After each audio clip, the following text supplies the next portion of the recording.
हाँ, एक पुत्र होने के नाते मेरी बड़ी जिम्मेदारी हाजीपुर के प्रति है और जैसे मेरे नेता की पहचान हाजीपुर रहा है, मेरी पहचान जमुई लोकसभा रहा। तो ऐसे में एक बड़ी जिम्मेदारी मेरी जमुई के भी प्रति है।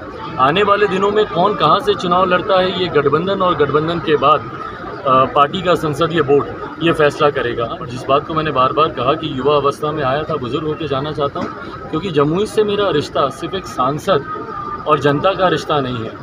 यह अनुभव मैंने पिछले 8-9 सालों में किया है। जमुई की जनता भारत सरकार के द्वारा किया गया ये बहुत बड़ी सौगात है जो कि देशवासियों को मिली है और इसके लिए मैं देश के प्रधानमंत्री आदरणीय नरेंद्र मोदी जी, देश के हमारे रेल मंत्री आदरणीय अश्विनी उनका मैं दिल से धन्यवाद करता हूँ।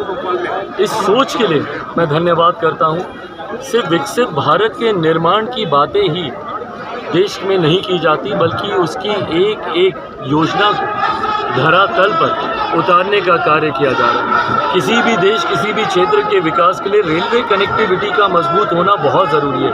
ये सिर्फ आवागमन के लिए ही नहीं है, बल्कि जिस तरीके से एक क्षेत्र से दूसरे क्षेत्र में गुड्स पहुंचाने की बात हो, सामानों को पहुंचाने की बात हो, उसके लिए भी कनेक्टिविटी का अच्छा होना ज़रूरी है।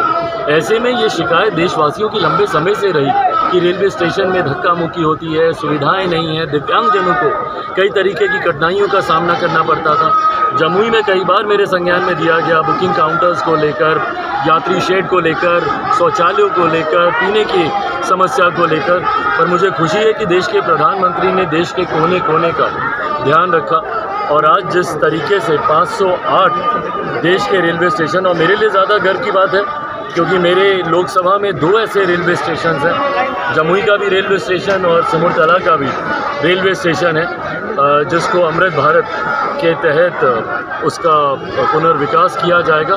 और वर्ल्ड क्लास रेलवे स्टेशन, मुझे लगता है इससे पहले शायद विदेशों में ही अगर किसी ने ऐसे रेलवे स्टेशन देखे होंगे, पर देश में वर्ल्ड क्लास सारे आधुनिकीकरण से लैस सारी सुविधाएं, वाईफाई से लेकर बेसिक इंफ्रास्ट्रक्चर की जितनी सुविधाएं हैं, शौचालय, वेटिंग रूम्स, काउंटर्स, तो मुझे लगता है ये अपने में विकसित भारत के निर्माण में ये बहुत बड़ी नींव को मजबूती देने वाली योजना। लेकिन चिराग जी, कुछ लोगों का ये भी कहना है कि आपके समर्थक का भी कहना है कि जम्मू से दिल्ली अभी भी उतनी ही दूर है जितनी पहले थी। नहीं, बिल्कुल, ये तमाम चीज़ों पर भी मेरी रेल मंत्री जी से भी इस बारे में बातचीत हुई थी। यकीनन उस वक्त प्राथमिकताएं इस बड़ी परियोजना को धरातल पर उतारना था। आने वाले दिनों में रेलवे कनेक्टिविटी को भी लेकर, कई ऐसे ट्रेनों के ठहराव को लेकर जो मेरे संज्ञान में है कि उनको कोरोना काल से जो बंद है उनको शुरू किया जाए। वंदे भारत को लेकर है, साउथ इंडिया से कनेक्टिविटी, क्योंकि जमुई के कई लोग हैं जो जाते हैं अपने इस कार्यकाल में रहते रहते उनको भी शुरू करवाते हैं। चिराग जी, एक बड़ा सवाल ये है कि अभी अमृत भारत मिशन योजना का कार्यक्रम यहाँ था, आपने कहा कि मैं युवा अवस्था में आया हूँ, बुढ़ापे में जाऊँगा। उधर हाजीपुर में कार्यक्रम था जहाँ आपके चाचा प्रतीक पारस ने कहा कि मैं हाजीपुर से ही चुनाव लड़ूंगा। और दूसरा सवाल ये कि उन्होंने हाजीपुर स्टेशन का नाम आपके पिताजी रामविलास पासवान के नाम पर रखने की मांग की है। भाई, ये बात तो खैर हम लोग भी रेल मंत्री जी से मिलकर हम लोग कर चुके हैं और हम लोग चाहते हैं, क्योंकि हाजीपुर की पहचान हमारे नेता आदरणीय रामविलास पासवान जी की वजह से, और हमारे नेता की पहचान हाजीपुर और हाजीपुर की जनता की वजह से वो पहचान रही है। बहरहाल ये चुनावी गणित है, कौन कहां से चुनाव लड़ता है। बट हाँ, एक पुत्र होने के नाते मेरी बड़ी जिम्मेदारी हाजीपुर के प्रति है और जैसे मेरे नेता की पहचान हाजीपुर रहा है, मेरी पहचान जमुई लोकसभा रहा। तो ऐसे में एक बड़ी जिम्मेदारी मेरी जमुई के भी प्रति है।